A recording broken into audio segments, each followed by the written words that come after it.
आज हम कारक और उसके प्रकारों के बारे में जानकारी लेंगे। पहले हम देखेंगे कि कारक किसे कहते हैं। संज्ञा या सर्वनाम के जिस रूप से उसका संबंध वाक्य में अन्य शब्दों के साथ दिखाया जाता है उसे कारक कहते हैं, और यह संबंध दिखाने के लिए जो चिन्ह लगाए जाते हैं उन्हें विभक्ति कहते हैं। जैसे ने, को, से के लिए में, पर, का, की, के, हे, अरे इत्यादि। कारक के 8 भेद हैं।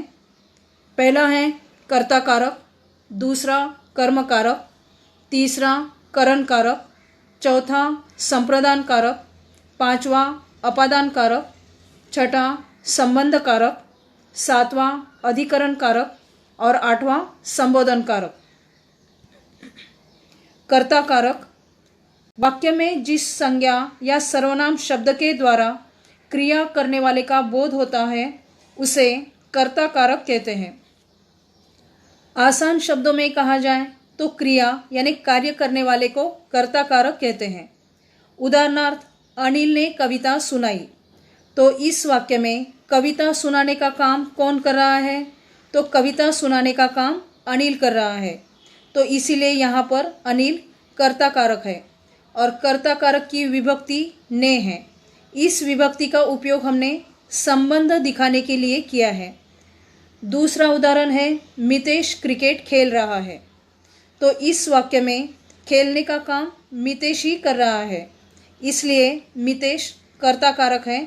लेकिन यहाँ पर कर्ता कारक की विभक्ति ने का प्रयोग नहीं हुआ है, यानी कर्ता कारक का प्रयोग ने के साथ और उसके बिना भी हो सकता है। ने का प्रयोग वर्तमान काल और भविष्य काल की क्रिया होने पर नहीं होता, और भूतकाल में भी क्रिया के सकर्मक होने पर ही ने का प्रयोग होता है। यानी क्रिया के साथ कौन या किसने ऐसा प्रश्न करने पर जो उत्तर आता है वहाँ पर कर्ता कारक होता है। कर्म कारक वाक्य में क्रिया का फल कर्ता पर न पड़कर जिस अन्य संज्ञा या सर्वनाम शब्द पर पड़ता है उसे कर्म कारक कहते हैं। यानी जिस पर कार्य का प्रभाव पड़ता है उसे कर्म कारक कहा जाता है। उदाहरणार्थ, मैंने पौधों को पानी दिया, तो इस वाक्य में मैंने पानी देने का काम यानी कार्य किया है, लेकिन ये कार्य मैंने किसके लिए किया है? तो ये कार्य मैंने पौधों के लिए किया है, इसलिए कार्य का पूरा फल पौधों पर पड़ता हुआ दिखाई देता है, इसीलिए पौधा कर्म कारक है और कर्म कारक का विभक्ति चिन्ह को है। दूसरा उदाहरण, मामा जी दिल्ली गए, तो इस उदाहरण में दिल्ली कर्म कारक है, लेकिन यहाँ पर कर्म कारक की विभक्ति को का प्रयोग नहीं हुआ है। इससे स्पष्ट होता है कि को विभक्ति के बिना भी कर्म कारक का प्रयोग हो सकता है। यदि वाक्य में विभक्ति रहित कर्म हो तो उसे पहचानने के लिए क्या और कहाँ प्रश्न करना चाहिए। जैसे हमने दूसरे उदाहरण में देखते हैं, मामा जी कहाँ गए, तो ऐसा प्रश्न करने पर आपको उत्तर मिलेगा कि मामा जी दिल्ली गए हैं, तो इसीलिए दिल्ली कर्म कारक है। यानी कहाँ या क्या ऐसा प्रश्न करने पर जो उत्तर मिलता है वहाँ पर कर्म कारक होता है। करण कारक क्रिया को करने में कर्ता जिस साधन की सहायता लेता है वह करण कारक कहलाता है। उदाहरणार्थ, मीरा ने पेन से कविता लिखी, तो यहाँ पर मीरा ने कविता लिखने के लिए पेन का सहारा लिया है, यानी कविता लिखने का साधन पेन है। करण कारक में कभी कभी से के स्थान पर के द्वारा का प्रयोग भी होता है। जैसे हम दूसरे उदाहरण में देखेंगे, पत्र के द्वारा सूचना मिलते ही वह आ गया, तो यहाँ पर सूचना मिलने का साधन पत्र है, लेकिन से के स्थान पर यहाँ पर के द्वारा शब्द का प्रयोग किया हुआ दिखाई देता है। संप्रदान कारक कर्ता जिसके लिए कोई कार्य करता है या जिसे कुछ देता है, इसका पता जिस शब्द से चलता है उसे संप्रदान कारक कहते हैं। उदाहरणार्थ, पिताजी ने बेटे के लिए खिलौने खरीदे, और दूसरा उदाहरण है माँ ने बच्चे को खाना दिया। तो यहाँ पर पिताजी ने बेटे के लिए खिलौने लाने का कार्य किया है और दूसरे उदाहरण में माँ ने बच्चे को खाना देने का काम किया है। तो इसीलिए यहाँ पर के लिए और को संप्रदान के उदाहरण दिखाई देते हैं।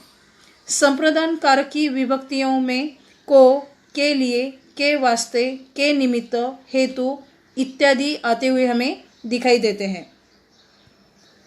अपादान कारक जिस संज्ञा और सर्वनाम शब्द से अलग होने का भाव प्रकट हो वह शब्द अपादान कारक कहलाता है। उदाहरणार्थ पेड़ से फल गिरा, तो यहाँ पर पेड़ से फल अलग हुआ है, इसीलिए पेड़ से अपादान कारक है। दूसरे उदाहरण में उसने रमन से पुस्तक मांगी, यहाँ पर मांगी इस कर्म के साथ से विभक्ति का प्रयोग हुआ है। यानी जिन शब्दों में घृणा, द्वेष, भय, तुलना, प्रार्थना करना, बात करना, मांगना, पूछना इत्यादि क्रियाओं में कर्म के साथ से का प्रयोग होता हुआ दिखाई देता है। संबंध कारक संज्ञा या सर्वनाम का वह शब्द जिससे दूसरे के साथ संबंध ज्ञात हो उसे संबंध कारक कहते हैं। उदाहरणार्थ यह राम का घोड़ा है और दूसरा उदाहरण गुलामी की प्रथा संसार भर में हजारों वर्षों तक चलती रही। इन उदाहरणों में राम का घोड़े से और गुलामी की प्रथा से संबंध दर्शाने के कारण ये संबंध कारक के उदाहरण दिखाई देते हैं। संबंध कारक की विभक्ति का, के, की, ना, ने, नी, रे, री इत्यादि आते हैं। अधिकरण कारक संज्ञा के जिस रूप से क्रिया के आधार, समय और स्थान का बोध होता है उसे अधिकरण कारक कहते हैं। उदाहरणार्थ बगीचे में फूल खिले हैं और दूसरा उदाहरण मेज पर किताब है। तो इन उदाहरणों में फूलों का बगीचे में खिलना यानी स्थान का और किताब का मेज पर होना आधार का बोध होता है, इसीलिए में और पर ये अधिकरण कारक के उदाहरण हैं। संबोधन कारक जिस संज्ञा शब्द का प्रयोग किसी को पुकारने के लिए किया जाता है उसे संबोधन कारक कहते हैं। उदाहरणार्थ अरे बेटा ये तुम क्या कर रहे हो, और दूसरा उदाहरण बच्चों मेरी बात ध्यान से सुनो। तो इन उदाहरणों में अरे बेटा और बच्चों ये संबोधन के रूप हैं। संबोधन कारक में अन्य कारकों की अपेक्षा विशेष बात यह है कि इसमें संज्ञा शब्दों के पूर्व कभी कभी अव्यय शब्दों जैसे अरे, हे, अजी, ओ आदि का प्रयोग होता हुआ दिखाई देता है। कभी कभी बिना अव्यय शब्दों के भी संबोधन कारक होता हुआ दिखाई देता है, जैसे हमने दूसरे उदाहरण में देखा है। संबोधन कारक में संज्ञा शब्दों के बाद संबोधन चिन्ह भी लगाया जाता है। अंत में हम कारक और उसकी विभक्ति के बारे में देखेंगे। यहाँ पर आपने देखा होगा कि कर्म कारक और संप्रदान कारक दोनों में को विभक्ति चिन्ह दिखाई देता है। तो कर्म कारक में जो को आता है वह जिस शब्द के साथ जुड़ा होता है उस पर क्रिया का पूरा प्रभाव पड़ता हुआ दिखाई देता है। उदाहरणार्थ राम ने मीरा को पढ़ाया, तो यहाँ पर राम ने पढ़ाने का काम किया है, लेकिन किसे पढ़ाया है तो मीरा को। और संप्रदान कारक में जो को आता है उसका अर्थ है के लिए और के वास्ते। इसमें किसी को कुछ देने या किसी के लिए कुछ करने का बोध होता है। उदाहरणार्थ गरीबों को भोजन नहीं मिलता, तो यहाँ पर को का अर्थ है के लिए, यानी गरीबों के लिए भोजन नहीं मिलता। करण कारक और अपादान कारक में भी आपको से विभक्ति दिखाई देती है, लेकिन अर्थ की दृष्टि से दोनों में अंतर दिखाई देता है। करण कारक में जो से है वह सहायक साधन का सूचक है। उदाहरणार्थ मैंने पेन से लिखा, तो यहाँ पर मैंने लिखने के लिए पेन की सहायता ली है। और अपादान में जो से आता है वह अलग होने या दूर होने के संदर्भ में। उदाहरणार्थ वृक्ष से पत्ते गिरते हैं, तो यहाँ पर पत्ते वृक्ष से अलग होते हुए दिखाई देते हैं। तो आज हमने कारक और उनके प्रकारों के बारे में जानकारी ली है। धन्यवाद।